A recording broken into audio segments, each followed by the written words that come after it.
Boa noite, professores. Boa noite, telespectadores. Hoje começamos a terceira edição do Jornal Químicos em Formação. O nosso jornal de hoje vai abordar um assunto muito interessante: o ensino e aprendizagem de química nas redes sociais, limites e possibilidades.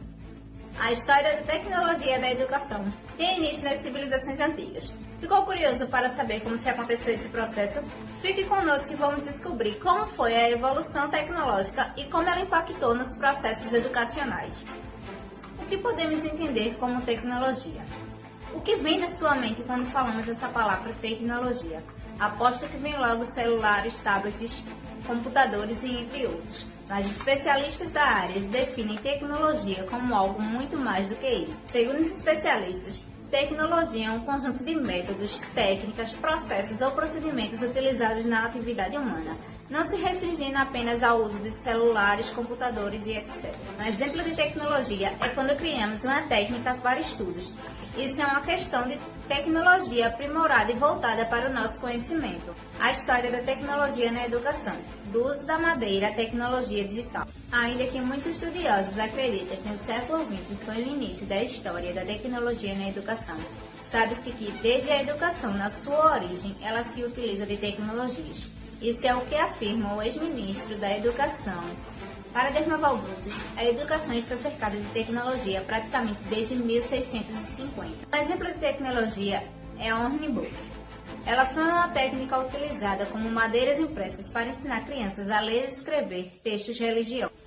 Outro exemplo de tecnologia também é a de ferrule. Ela foi utilizada entre 1850 e 1870 como um apontador e indicador de salas de aula. Logo depois, e no final da década de 1870, surge o que hoje conhecemos como projetor de slide. Em 1890, foi criado o quadro negro e também a tecnologia do lápis. A partir disso, foi se criando cada vez mais novas tecnologias do processo de ensino e aprendizagem, como a calculadora, a caneta esferográfica. Posteriormente, também foi criada a tecnologia de comunicação. Foi nos anos 2000 que foi o surgimento dos computadores. O impacto da tecnologia de informação e de comunicação na educação. O século XXI ele é formado e marcado totalmente pelo esse impacto da tecnologia da informação e comunicação no nosso processo de ensino.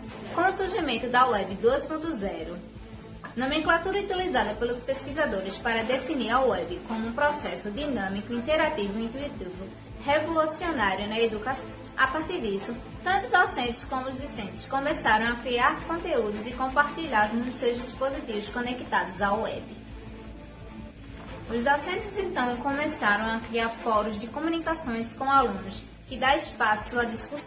Espaços esses que permitem que as pessoas se expressem como mídias diversas, como textos, vídeos e entre outros, mas também não só ensinando, como também aprendendo. Sem dúvida nenhuma, as TICs e a Web 2.0 apresentaram um grande avanço no que a gente conhece como processo de ensino e aprendizagem. Vamos entrar ao vivo agora com a nossa repórter Caroline em Vitória de Santo Antônio.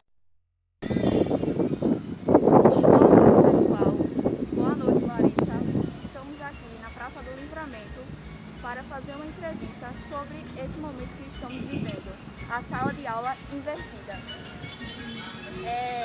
Nessa nova realidade que estamos vivendo, os professores têm que entender e inovar o seu papel de indivíduo como educador.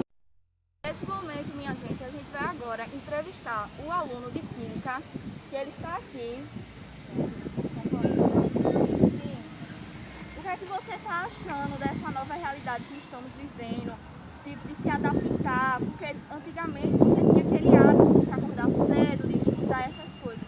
Então, você tem que perguntar o pessoal de casa. Então, Caroline, nesse novo normal, nessa nova coisa que a gente está vivendo, nessas aulas EAD, os professores tentam de diversas formas tentar interagir com a gente, né, disponibilizando aplicativos para interação, para os nossos estudos. Disponibilizando PDFs e etc. Normalmente não foi tão bom assim, né? Porque a gente teve que se adaptar agora às aulas EAD, porque inicialmente era o quê? Tudo presencial, era interação professor-aluno. Agora a gente tem uma interação pouco menos, né? As aulas diminuíram a quantidade de minutos, mas a gente vai se adaptando pouco a pouco, entendendo e tentando rotular, tentando modificar a nossa rotina para esse novo momento que estamos vivendo, essa nova aprendizagem que a gente está vivendo. Então, contudo, pessoal, a sala de aula invertida possibilitou pontes de interligações entre o professor e o aluno, visto que o aluno vai se tornar um sujeito autônomo aos seus conteúdos que serão abordados em sala virtual. É isso. No Alto do Amparo, alunos se divertem utilizando os recursos lúdicos digitais como formas de aprendizagem. A reportagem é de Renan Guimarães. Boa noite, Larissa. Boa noite, pessoal. Meu nome é Renan Guimarães e estamos aqui na Praça do Livramento para entrevistar alguns alunos sobre o processo de ludicidade nas escolas, nas universidades. E estamos aqui com a estudante de Química, primeiro período, Bruna, e ela vai falar sobre um pouco sobre o processo de ludicidade na universidade dela, como os professores estão tentando modificar o processo de aprendizagem, trazendo coisas novas. Bruna, como os professores estão trazendo novas novidades para o ensino de Química nessas aulas EAD? Assim, eu achei, na minha opinião, né? Eu achei algo muito inovador, que tipo, antigamente a gente era pouco afastado do professor e agora a gente tem mais afetividade através dos jogos, que faz com que todos participem da aula e que sejam jogos, dinâmicas e também tem paródias. E é muito bom mesmo. Tipo, para a gente aprender fórmulas que é difícil em química e orgânica, que é tipo, para a gente saber a forma do carbono, dessas coisas assim, muito bom, amei. Então, gente, estamos vivendo um novo normal atualmente com essas aulas EAD. E trazer a ludicidade para as aulas é essencial para sair da mesmice daquelas aulas tradicionais, que muitas vezes deixam o aluno entediado, não quer assistir às aulas. E trazer novos jogos, novas dinâmicas, pode trazer um novo meio de aprendizagem, melhor fixação do conteúdo. O aluno se sente mais prazeroso para assistir essas aulas. Então, fica aí com o estúdio Larissa Grazielli. Hoje pela manhã, nossa equipe de reportagem recebeu um vídeo de alunos de escolas públicas. Vamos assistir?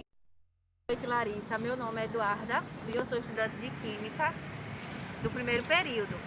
E eu vou falar um ponto muito importante hoje em dia, que é porque os alunos eles têm uma dificuldade muito grande de aprendizado no ensino da Química. E um dos motivos é que, às vezes, a gente tem maior dificuldade porque o ensino ele se torna um pouco monótono, ou seja, a gente só estuda as leis, as fórmulas e a gente não tem aquela parte experimental, aquela parte que a gente possa viver junto com a ciência. Então, isso é um dos motivos que causa muita dificuldade e muito tédio no ensino dos alunos devido a esses fatores. Já. Bom, e outro ponto que a gente pode ressaltar é que como a gente pode inovar por meios digitais o ensino da Química. Um dos fatores que eu estava analisando, primeiramente a gente tem que tirar o medo, essa dificuldade da mente dos alunos. O que acontece hoje? E assim, outro ponto que a gente pode analisar é como é que a gente pode inovar por meios digitais no ensino da Química.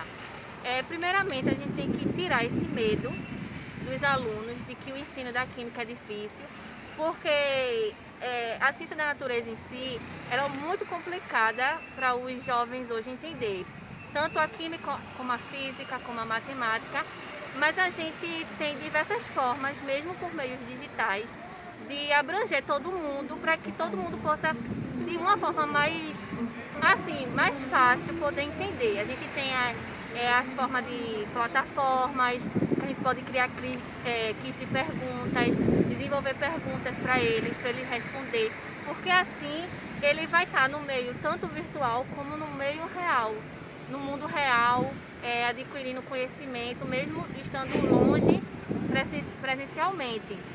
A gente pode fazer dinâmicas, a gente pode criar paródias, a gente pode pegar um tema de um assunto de química e a gente pode trazer para a nossa realidade, criar músicas, e isso vai adquirindo conhecimento e a gente vai aprendendo mais através de música, de simulações, de animações e de várias outras coisas.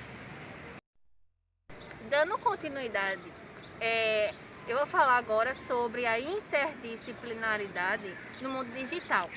Ela nos proporciona abranger mais matérias do que aquela que a gente estuda. Por exemplo, eu estudo química, mas eu posso juntar a química com a biologia, com a física, com a matemática. E assim, ela estimula muito a criatividade, que pode ser em grupos, projeto de grupos. A gente tem uma relação com aluno e professor, que isso vai tornar algo mais assim, para que a gente, aluno, se torne protagonista no nosso ensino. E a educação que a gente presencia na sala de aula é a educação formal, que é aquela por meio de interações sociais, que é exatamente o nosso papel como aluno e como futuro educador. Obrigado, e que através dessa pequena entrevista vocês possam abrir mais a mente sobre o que realmente a química nos traz e as diversas possibilidades que ela pode abranger no nosso mundo. Olá, meu nome é Sabrina Morim Escada. Acredito que a maior vantagem do uso de tecnologias no aprendizado da química é a interação e a compreensão, pois é muito melhor você compreender o assunto abordado através de recursos como vídeos ou filmes que ilustram muito melhor a aula, além de um rápido acesso a informações, o que facilita a interação, o diálogo, o debate e aproxima o professor do aluno, além de tornar as aulas muito mais dinâmicas. Porém, isso não é totalmente a realidade de muitos alunos brasileiros, pois tem alguns que se encontram em condições que não se tem um recurso como smartphones, tablets ou notebooks, o que dificulta o acesso a esse tipo de interação, esse tipo de informação. Olá, tudo bem? Me chamo Yuri. Eu vou fazer um comentário sobre como tem sido difícil para os nossos estudantes nesse período de aulas remotas terem acesso de qualidade e equidade para desenvolverem os seus estudos. A gente sabe que a pandemia ainda continua, isso deve durar mais alguns meses, devido à vacina, que já começa a entrar em fase de teste, e os estudantes que vão prestar o Exame Nacional de Ensino Médio, eles fizeram uma opção por postergar a prova em detrimento do acesso às aulas e ao ensino online. O que a gente pode constatar é que o INPE, ele vem, de certa forma, com esse desafio, né, de construir os indicadores para que o ensino seja de fato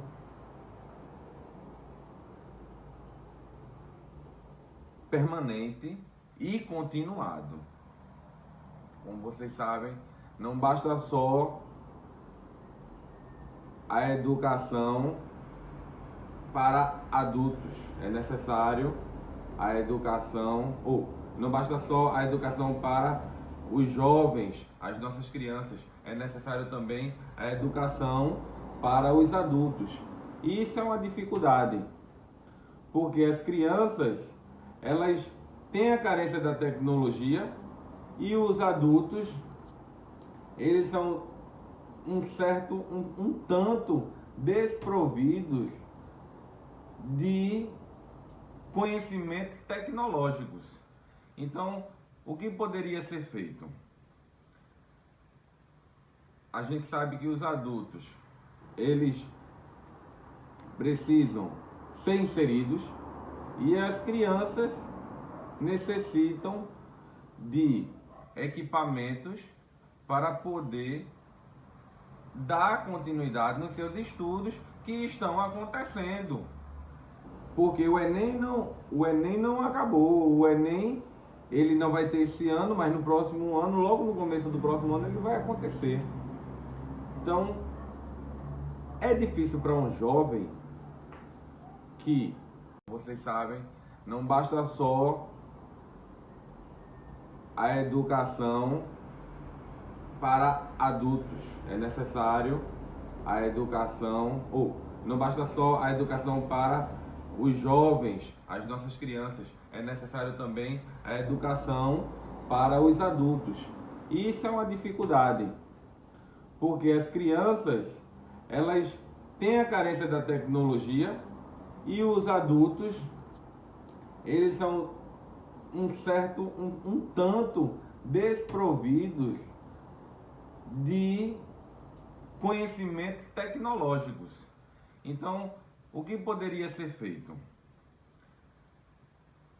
A gente sabe que os adultos, eles precisam ser inseridos e as crianças necessitam de equipamentos para poder dar continuidade nos seus estudos que estão acontecendo.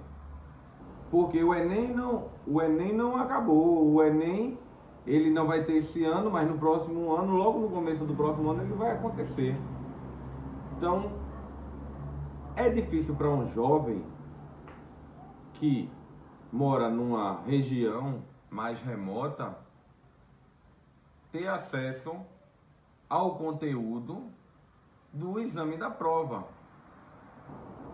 Como também é difícil devido a um fator familiar, a evasão das escolas. Mas agora a gente já começa a ver que existe também um relaxamento do ensino remoto. Porque o assunto, o conteúdo, ele até vai para a plataforma. Mas como tem sido a receptividade desse conteúdo no ambiente familiar, onde o equipamento de informática é compartilhado para mais de uma pessoa na mesma residência, o ambiente não é apropriado, muitas vezes é ruído, é uma interrupção. Então o ensino em si ele fica prejudicado. E a gente sabe que tem as situações extremas, que são alunos realmente que são desprovidos de qualquer forma tecnológica para continuar seus estudos com os alunos que estão na sua mesma faixa etária. Mas eu também acredito que, em contraponto a isso, nós vamos ter organizações não governamentais que vão. Então não cabe não só o Estado, a federação, mas cabe também a sociedade, que a gente está vivendo um período excepcional. Então é necessário que aquele que é provido de recursos, ele se desprenda disso e humanize-os com outros indivíduos, porque se faz necessário que avancemos juntos, porque a educação ela necessita ser construída continuamente. A educação ela necessita ser construída.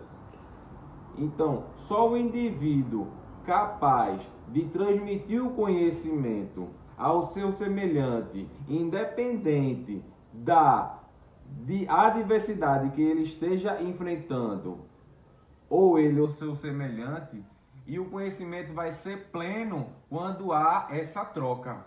Então, a educação, ela é, de fato, a mola propulsora para uma sociedade mais coerente, uma sociedade que é fraterna e caminha para o progresso. Os jovens em si necessitam o tempo todo fazer vídeos para os seus seminários. Eles necessitam de uma internet com uma boa qualidade, uma boa conexão. Eles necessitam de equipamentos que sejam bem providos de capacidade para esse armazenamento, para essa transferência de dados. E em contraponto a tudo isso, a gente está vendo o dólar, que o dólar está altíssimo. E a gente já vê que existe um mercado tecnológico de equipamentos de informática seminovos e utilizados.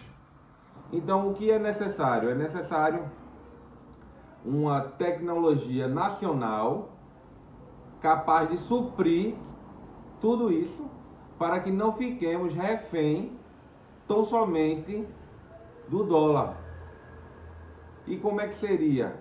Essa tecnologia seria capaz de promover os nossos estudantes